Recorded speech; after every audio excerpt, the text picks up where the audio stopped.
আজ এলাম একটু নতুনভাবে রান্না নিয়ে। আজ ভাত করিনি, এখানে করেছি পোলাও, গাজর আর কড়াইশুঁটি দিয়ে পোলাও করেছি। এখানে আছে আলু পটলের তরকারি, জিরে ফোড়ন দিয়ে, ধনে জিরে লঙ্কা আদা বাটা দিয়ে আলু পটলের তরকারি। নামানোর সময় একটু ঘি গরম মশলা আর নুন মিষ্টি দিয়ে নামিয়ে নিয়েছি। এখানে হয়েছে আলুর দম, আলু সেদ্ধ করে জিরে তেজপাতা ফোড়ন দিয়ে ধনে পাতা আদা ধনে জিরে লঙ্কা বেটে একসঙ্গে মিক্সিতে মশলা তৈরি করেছি, ওটা দিয়ে আলুর দমটা করেছি। একটু মিষ্টিও দিয়েছি। এটা হয়েছে টক জল, যেমন করি রোজ দিন, আম সেদ্ধ করে একটু নুন মিষ্টি দিয়ে। এটায় কোনো ফোড়নও দিই না, কোনো মশলাও দিই না, গরমকালের জন্য। আর এটা হয়েছে ভেটকি মাছের ঝোল।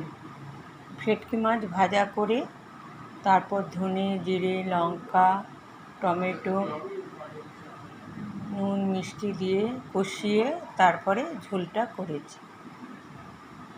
আর এখানে রয়েছে আলুর চপ আর বেগুনি।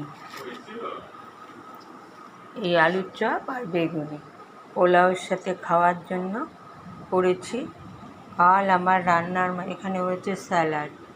কাল আমার রান্নার মাসি আসবে না বলে একটু বেশি বেশি রান্না করে গেছে। জানি না কীভাবে কালকে আবার কী করব, যা থাকবে আর তার সঙ্গে একটু কিছু রান্না করে নেব, কারণ আমারও শরীরটা জ্বরের পর থেকে ভালো যাচ্ছে না। আর এখানে আমার তিস্তা তোষার খাবার ওরা এবেলা খাওয়া হয়ে গেছে, বিকেলেরটা রয়েছে। এখানে একটু দই পেতেছি, দইটা রয়েছে, দইটা আমরা খাই।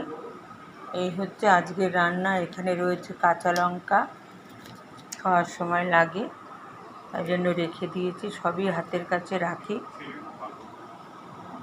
আর আজকের রান্না দেখালাম, এই পর্যন্ত।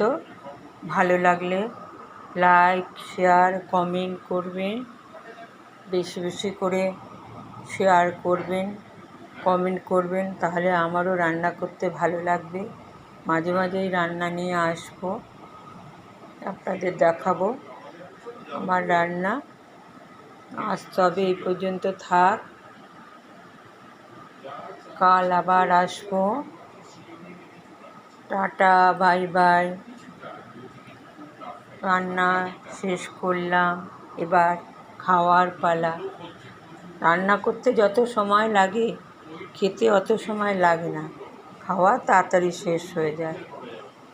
আর আমার বাড়িতে এক একজন এক এক রকম খায়, তার জন্য আমাকে একটু রান্নাটা বিভিন্ন রকমের করতে হয়।